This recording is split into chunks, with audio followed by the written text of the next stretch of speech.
So is there really a faint glimmer of hope? Well, Oliver Patel is a research associate at the University College London's European Institute, and he joins us in the studio now. Thanks so much for being with us.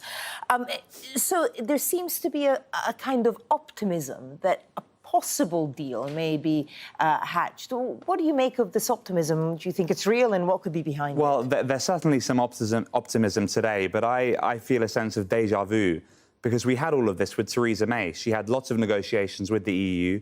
They came up with a deal, and in the end, it was rejected by Parliament because the EU didn't deviate from their fundamental principles, and I don't think they're going to now. So even if there is a deal in the end between Johnson and the EU, I can't see it getting through Parliament because there is no deal which doesn't respect the EU's fundamental principles. And as we know, so many Brexiteers and the DUP are against that. So I just don't see there being any middle ground which the EU can accept and the Brexiteers and the Conservative Party can accept. I just don't think that deal exists. I suppose the difference, well, many differences between Theresa May and Boris Johnson, but one of them is that Boris Johnson has made it clear, that he certainly wants to leave on the 31st of October, that he's not too bothered or worried about a no deal. Now, there's the issue whether he'd actually be able to do that. But do you think that that changes the dynamic in any way?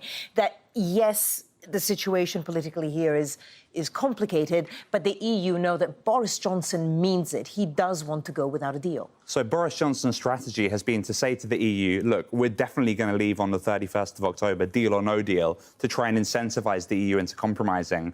But what happened in the UK was legislation was passed which mandates the Prime Minister to request an extension of Article 50 by the 19th of October if no deal has been agreed. Boris Johnson's been sort of quite clear that he doesn't sort of want to follow that legislation, so to speak. Yeah, I mean, for a long time, the government has been saying two contradictory things. One, that it will leave on the 31st of October, and two, that it will abide by the law.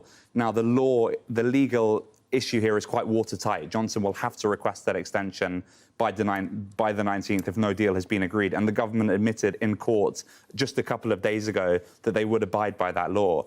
And I think the EU knows this. So there's no real incentive for the EU to make a big compromise now because it really doesn't believe Boris Johnson wouldn't ask for the extension because the government's already admitted that it would abide by the law. And there's no lawyer out there who thinks there's a way around this. So this EU summit that we have scheduled for next week, it's unlikely anything substantial will come out of it, do you think? Well, I wouldn't rule out the possibility of there being a deal, but I think that will only happen if Johnson and the UK move significantly towards something the EU wants. And in the end, the only way that the EU will accept the deal is if Northern Ireland remains aligned to the EU's rules on customs, on trade policy, on regulatory standards. So we're kind of back to square one. Which a lot of Brexiteers are opposed to because it would effectively, in the eyes of some, break up the United Kingdom. Right? Exactly. So I just don't think there is a deal out there which the hardcore Brexiteers would support and which the EU would support. And I think the only way there could be a deal is if Johnson makes a significant concession, and I'm not sure if that deal would even be passed through Parliament. So, in effect, nothing's really changing.